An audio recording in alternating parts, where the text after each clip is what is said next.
Oh hey, didn't see you there. Welcome back to the show. It's been a terrible few weeks in America where we've seen hundreds of people forcibly taken from their families and 2 nights in a row of unnecessary death due to the continued availability of killing machines. Killing machines, of course, in America are still completely legal, even though their primary purpose is killing people.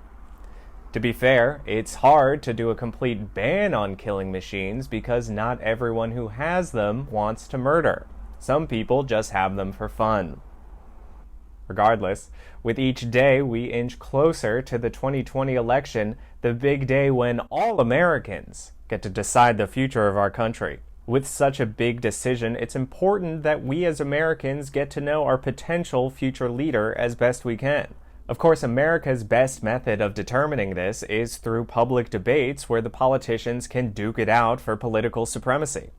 The leaders of the pack aim to solidify their place ahead of the herd while the low-polling candidates just limp along like crippled antelope, begging to not get completely torn apart by the hyena of irrelevancy. According to the media and Twitter, last week's debate was a political bloodbath, being described as a brawl, with many saying that Biden absorbed a beating. John Delaney was supposedly murdered by Elizabeth Warren, and Kamala Harris destroyed was trending on Twitter. With such a violent debate, surely we must have seen the first wave of candidates dropping out of the field. Let's take a look at the field prior to last week's debate to see where we stood.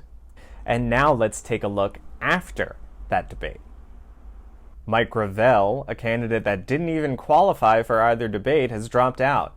I can only imagine how his dozens of supporters are going to shake up the field now that they can't vote for him. Now, the main issue with these low-polling candidates is their seeming disconnect from the modern day. The majority of them hold largely moderate positions with a primary focus on working with the other side. Historically, this is a good idea, but the GOP in recent years has shown nothing but malice, corruption, and systemic abuse. In much of America's history, being a moderate is a lot like not wanting to get in the middle of a fight between two people that are in a relationship. However, in 2019, those two people are more like Chris Brown and Rihanna. So, sure, these moderates are afraid of any real change. But to be completely fair, they're also completely irrelevant. Let's play a game to exemplify this. We're going to see if you can tell who the candidate is based on their policy. So for this first one, we've got a candidate who wants universal health care, to adopt the Green New Deal, forgive student loan debt, ban all automatic weapons, and get rid of the filibuster. Now, it's a bit of a tricky one, but in this case, that candidate was Elizabeth Warren. Now let's try again with this policy platform. Public option for healthcare, $15 minimum wage, rejoin the Paris Climate Agreement, and provide federally funded universal pre-K. Now, if you guess Kamala Harris, you'd be completely right. You'd also be right if you guessed Joe Biden, Pete Buttigieg, Julianne Castro, John Delaney, Jay Inslee, Beto O'Rourke, or Tim Ryan. If you guessed Tim Ryan, then thanks for watching my videos, Tim.